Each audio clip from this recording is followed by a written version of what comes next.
July 18th, 2025, 3:42 p.m., just outside Cedar City, Utah. It was supposed to be another brutally hot afternoon. Kids were still riding bikes. Traffic moved normally, and a dry wind swept across the hills like it had all summer. But within minutes, something changed. Emergency lines started lighting up. Smoke columns began twisting in ways firefighters couldn't explain. And then someone captured it on their phone. A spinning column of fire rising into the sky. At first, people thought it was fake. It wasn't.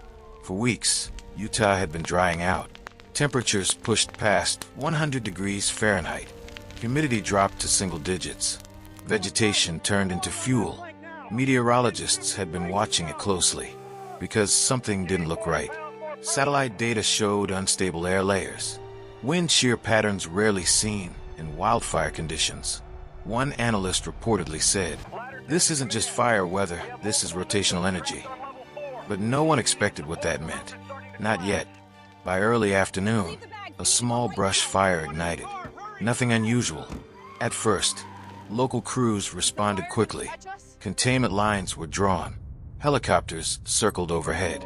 But then, the wind shifted. Not stronger, stranger.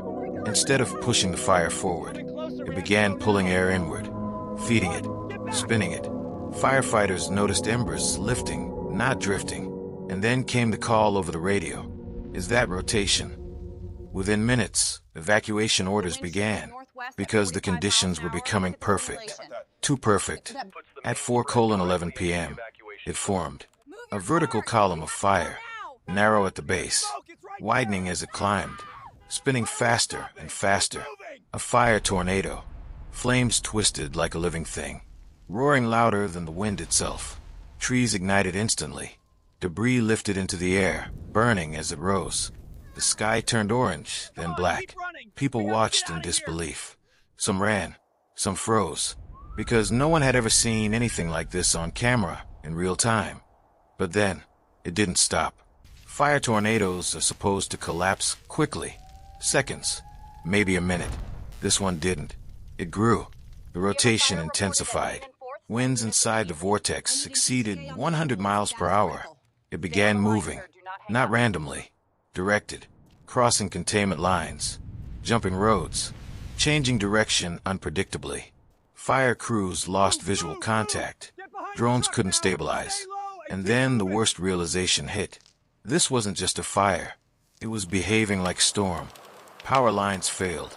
Communication towers went silent. Emergency response systems became overwhelmed. Dispatch centers couldn't keep up. Neighborhoods were suddenly cut off. Some families had minutes to escape. Others had none. Cars jammed narrow roads. Visibility dropped to near zero. Ash fell like snow.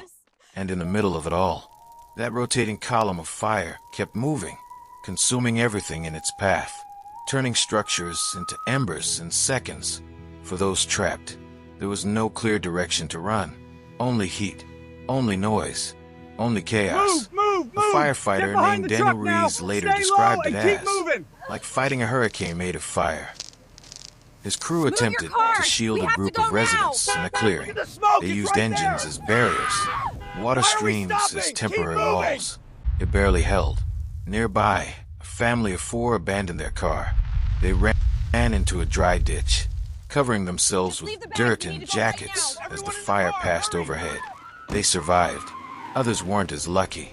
Rescue teams worked through the night, searching, calling out names, listening for anything in the silence after.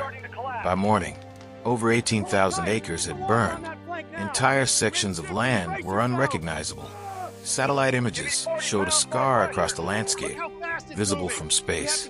Structures gone, vehicles melted, trees reduced to blackened spikes.